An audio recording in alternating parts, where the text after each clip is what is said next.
You tear your way through the ruins. Outside, the battle rages on. You can hear the clash of swords and the clang of metal.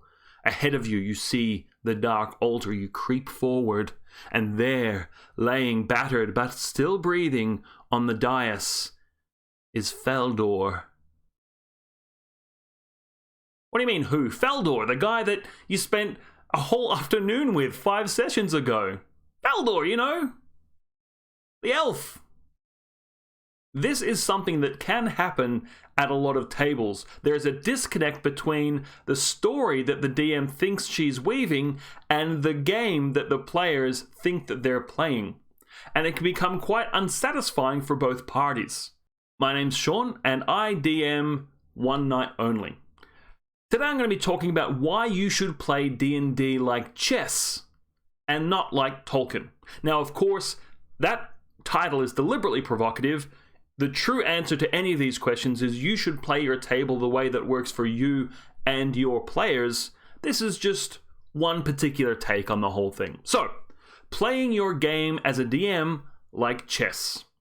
As DMs, we want to craft an engaging, memorable story for our players. We want them to go away from the table thinking that they had an awesome time. We want them talking excitedly about the things that happened in the session long after, days after the session has finished. But how do you create a satisfying narrative arc when the players are there messing everything up? In teaching, and I'm a teacher, we have a saying that this job would be so amazing if it weren't for the students. DMing is exactly the same. DMing would be so easy and so amazing, except the players come in and ruin everything. And that's kind of why we love them. But it also means that there are issues when we try to impose our narrative arc on our tables. Now, interestingly, back in the day, old school D&D kind of had this problem solved. The rules in those editions were everything, and that's why you had things like 3, 3.5, or you had massive rules bloat because they were trying to cover every possible thing that could go on in your game. And what it meant was a lot of people were sitting at the table with books open, reading through rules rather than actually playing the game. There was no talk of character growth or narrative arc, none of that nonsense. It was just, here's a dungeon, there are some gelatinous cubes in there, and at the end, there's some treasure. Deal with it. And it's often touted as this kind of adversarial relationship. The DM was there to make the player's life difficult, and they were there to make her life hell. Now, I think D&D has gone through a really positive evolution. We've moved away from that very stringent way to play, and if you still play that way, more power to you, but a lot of tables are now taking on board this kind of narrative focus. Players want to play characters who change the world and are themselves changed. That's satisfying. That is engaging. Adding to the pressure here are shows like Critical Role or The Adventure Zone or One Night Only. Shows that are made for an audience. It's not really for the people at the table.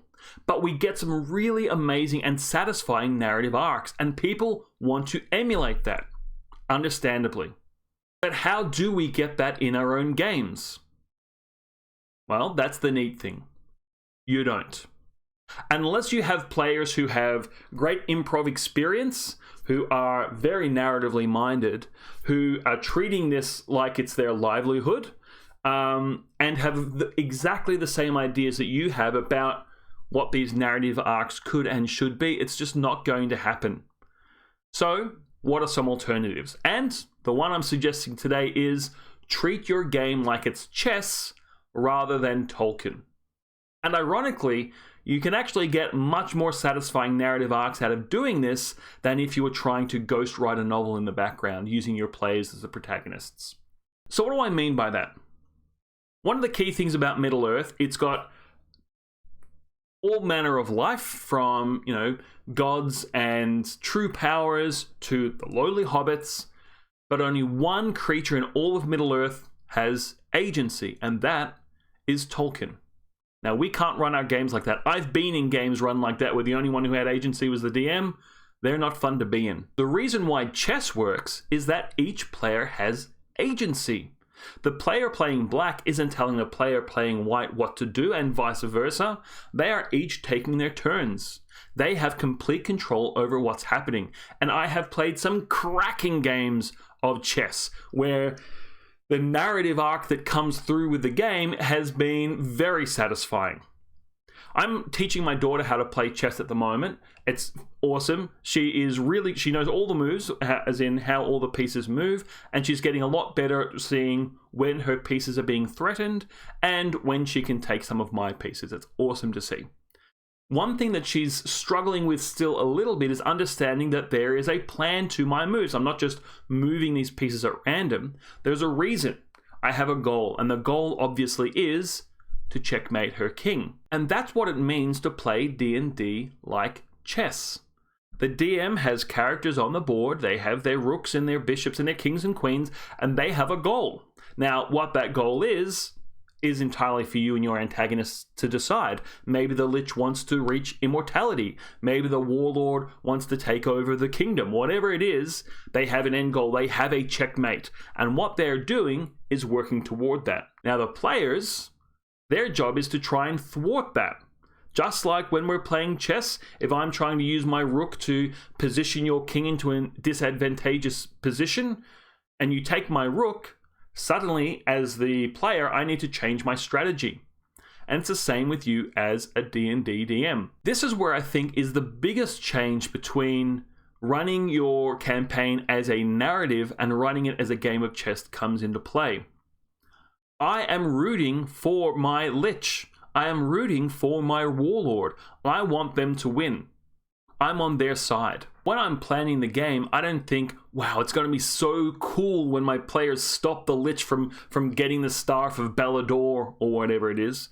I'm thinking, all right, so my Lich is trying to get the Staff of Balador, and at the same time he does that, he's going to unleash the agents he's got in the Queen's Court.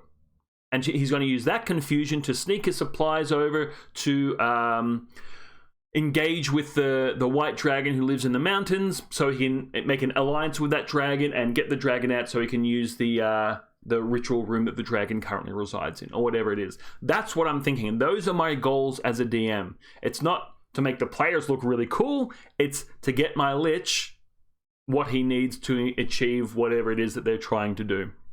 And what this means is, when my players succeed, they're not succeeding because I wanted them to in the story.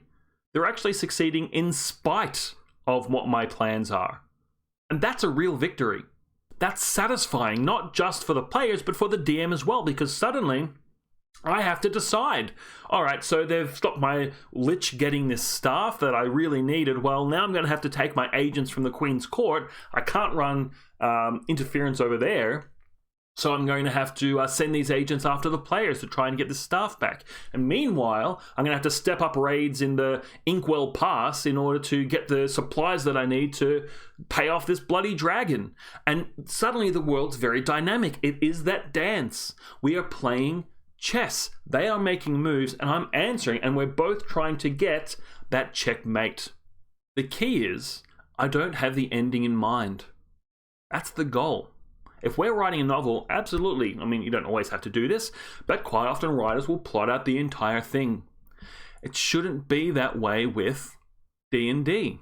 And that's why modules and longer adventures can run into trouble, because it makes a lot of assumptions, or they make a lot of assumptions about what the players are going to think, feel, and do. But if you look at the board and make changes based on what your players are doing and adapt your antagonist's plans in the way that they're searching for checkmate, that is playing D&D like chess.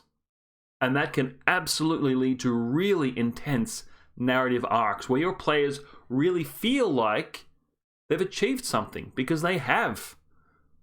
It's not a choose-your-own-adventure novel.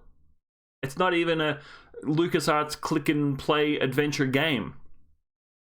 You're not hoping to get to the end where you get like one of 5 endings depending on a couple of decisions you made earlier.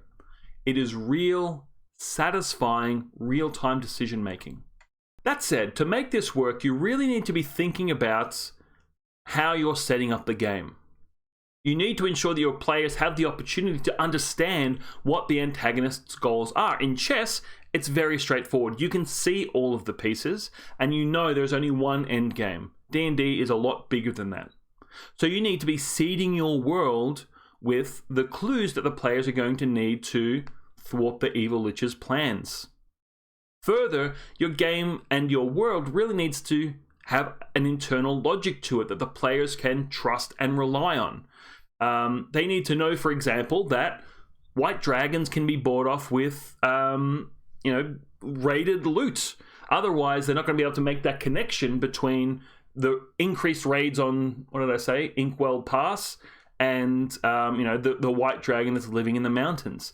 To be able to make that connection, going, maybe the lich is doing that because he needs the dragon's allyship, whatever it is. It needs to have this logical consistency, otherwise your players are going to be living in a rocks fall, you die situation because they haven't been able to see what's going on behind everything. And further, even though I said before, you are playing on behalf of your lich and your antagonists, you kind of, deep down inside, want your players to win just that little bit more. You need to compartmentalize a little bit. If your players are kind of on the right track, and if they're taking action, then they should be meeting success. However, if they're not taking action, or if they've gone completely the wrong direction, your lich wins. Your lich checkmates, casts their massive spell, and the world is forever changed. That's stakes. That's engagement. And that is a satisfying narrative arc. So, think about that next time you're playing a game. You as a DM, particularly if you're a forever DM, start playing your NPCs as if they were pieces on a board. Each move of the board is some kind of mission or undertaking that the antagonists are doing in order to get their checkmate. And be dynamic. If the players manage to thwart one of these moves or take a couple of pieces off the board, think about how your character, how your antagonist, is going to change their plans in order to deal with this new information. I guarantee your players will feel much more engaged in the world and will be doing that thing where they talk about it for days, weeks after. Hope it works out for you. If it does, let me know.